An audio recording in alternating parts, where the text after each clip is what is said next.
அருட்பெரும் ஜோதி அருட்பெரும் ஜோதி தனிப்பெருங் கருணை அருட்பெரும் ஜோதி. எல்லா உயிர்களும் இன்புற்று வாழ்க, வள்ளல் மலரடி வாழ்க வாழ்க. வாழ்க வளமுடன்.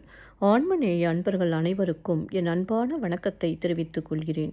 இன்று நாம் அறத்துப்பாலில் 3வது அதிகாரமான நீத்தார் பெருமை என்ற அதிகாரத்தில் உள்ள 3வது குறளுக்கு சன்மார்க்க விளக்கம் காண்போம். குறள் எண் 23.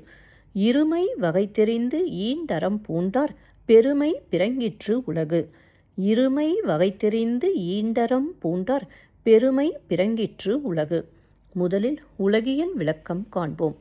பிறப்பு வீடு என்பன போல் இரண்டிரண்டாக உள்ளவைகளின் கூறுபாடுகளை ஆராய்ந்து அறிந்து அறத்தை மேற்கொண்டவரின் பெருமையே உலகத்தில் உயர்ந்தது. இப்பொழுது சன்மார்க்க விளக்கத்தை காண்போம். இருமை எனப்படும் இம்மை மறுமை வகையை நன்கு அறிந்தவர்கள் பிற உயிர்களை தம்முயிர் போல் எண்ணி வாழும் அற வாழ்க்கையை இப்பிறவியில் உறுதியாக பின்பற்றுவார்கள். அவர்களின் மறுமை இன்ப வாழ்க்கை நிலையான மரணமில்லா பெருவாழ்வின் பெருமையை இந்த உலகம் வெளிச்சம் போட்டு பறைசாற்றும். மீண்டும் ஒரு முறை கூறுகிறேன்.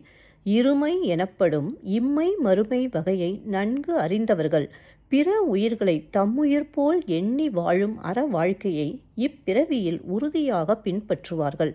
அவர்களின் மறுமை இன்ப வாழ்க்கை நிலையான மரணமில்லா பெருவாழ்வின் பெருமையை இந்த உலகம் வெளிச்சம் போட்டு பறைசாற்றும்.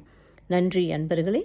மீண்டும் அடுத்த பதிவில் உங்களை சந்திக்கும் வரை உங்களிடமிருந்து விடைபெறுவது திருமதி பாரதி சேகர். வாழ்க வளமுடன்.